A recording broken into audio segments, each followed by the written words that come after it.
राधे राधे, जय श्री कृष्णा। आप सभी का अभिनंदन करती हूँ अपने यूट्यूब चैनल पर।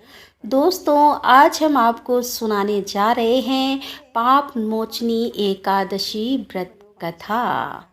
अर्जुन ने भगवान श्री कृष्ण से कहा कि हे मधुसूदन, आपने फागुन मास के शुक्ल पक्ष की एकादशी अर्थात आमलकी एकादशी के बारे में विस्तार पूर्वक बतलाया। चैत्र माह के कृष्ण पक्ष में आने वाली एकादशी का क्या नाम है तथा उसकी विधि क्या है, कृपा करके आप मेरी बढ़ती हुई जिज्ञासा को शांत करें। तब भगवान श्री कृष्ण ने कहा कि हे अर्जुन, चैत्र मास के कृष्ण पक्ष की एकादशी को पाप मोचनी एकादशी के नाम से जाना जाता है। एक बार की बात है कि पृथ्वीपति राजा मानधाता ने लोमस ऋषि से यही प्रश्न किया था जो तुमने मुझसे किया है। अतः जो कुछ भी ऋषि लोमस ने राजा मानधाता को बतलाया वही मैं तुमसे कह रहा हूँ।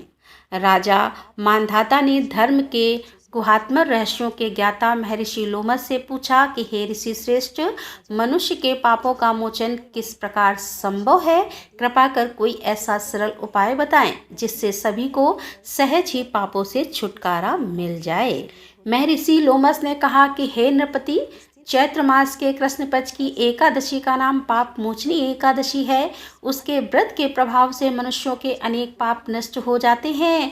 मैं तुम्हें इस व्रत की कथा सुनाता हूँ, इसे ध्यान पूर्वक श्रवण करो।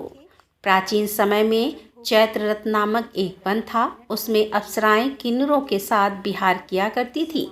वहाँ सदैव वसंत का मौसम रहता था, अर्थात उस जगह सदा नाना प्रकार के पुष्प खिले रहते थे। कभी गंधर्व कन्याएं विहार किया करती थी, कभी देवेंद्र अन्य देवताओं के साथ क्रीड़ा किया करती थी। उसी वन में मेधावी नाम के एक ऋषि भी तपस्या में लीन रहते थे। वे शिव भक्त थे।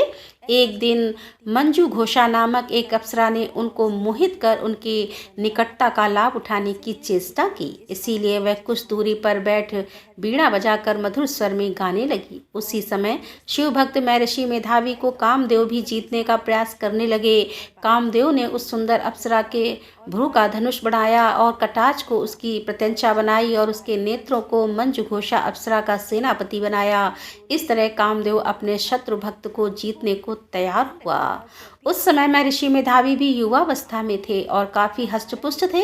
उन्होंने यज्ञोपवीत तथा दंड धारण कर रखा था। वे दूसरे कामदेव के समान प्रतीत हो रहे थे। उस मुनि को देखकर कामदेव के बस में हुई मंजू घोषा ने धीरे धीरे मधुरवाणी से वीणा पर गायन शुरू किया तो महर्षि मेधावी भी मंजू घोषा के मधुर गाने पर तथा उसके सौंदर्य पर मोहित हो गए। वह अप्सरा मेधावी मुनि को कामदेव से पीड़ित जानकर उनसे आलिंगन करने लगी।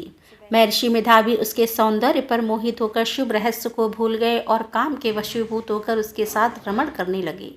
काम के वशीभूत होने के कारण मुनि को उस समय दिन रात का कुछ भी ज्ञान न रहा और काफी समय तक वे रमण करते रहे। तदुपरांत मंजू घोषा उस मुनि से बोली कि हे ऋषिवर, अब मुझे बहुत समय हो गया है, अतः स्वर्ग जाने की आज्ञा दीजिए। अप्सरा की बात सुनकर ऋषि ने कहा कि हे मोहिनी, संध्याओं को तो आई हो, प्रातः काल होने पर चली जाना। ऋषि के ऐसे वचनों को सुनकर अप्सरा उनके साथ रमण करने लगी।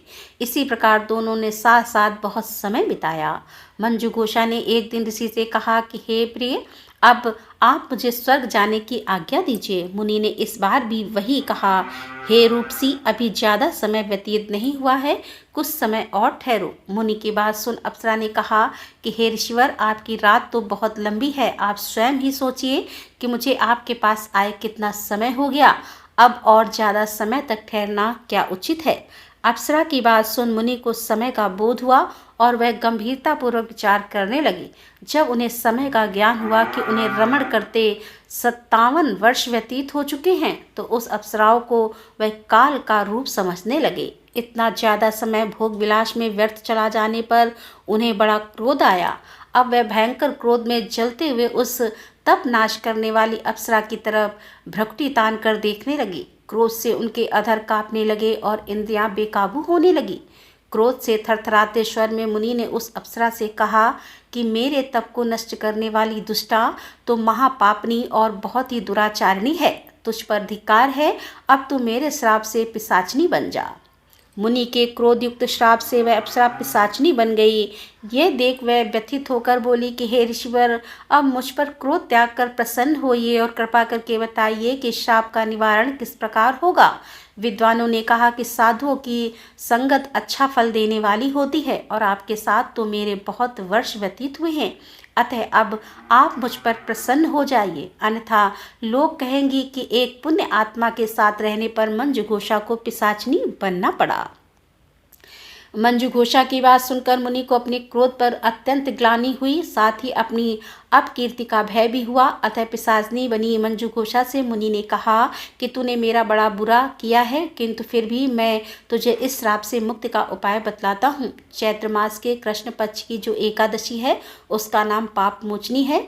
उस एकादशी का उपवास करने से तेरी पिशाचिनी की देह से मुक्ति हो जाएगी। ऐसा कहकर मुनि ने उसको व्रत का सब विधान समझा दिया। फिर अपने पापों का प्रायश्चित करने के लिए वे अपने पिता चैवन्य ऋषि के पास गए।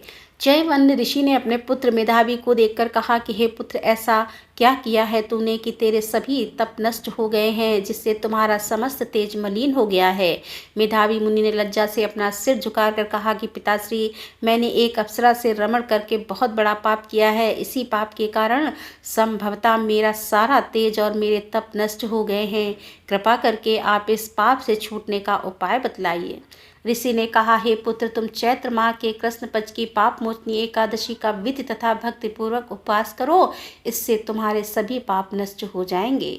अपने पिता चैवन्य ऋषि के वचनों को सुनकर मेधावी मुनि ने पाप मोचनी एकादशी का विधि पूर्वक व्रत किया। उसके प्रभाव से उसके सभी पाप नष्ट हो गए।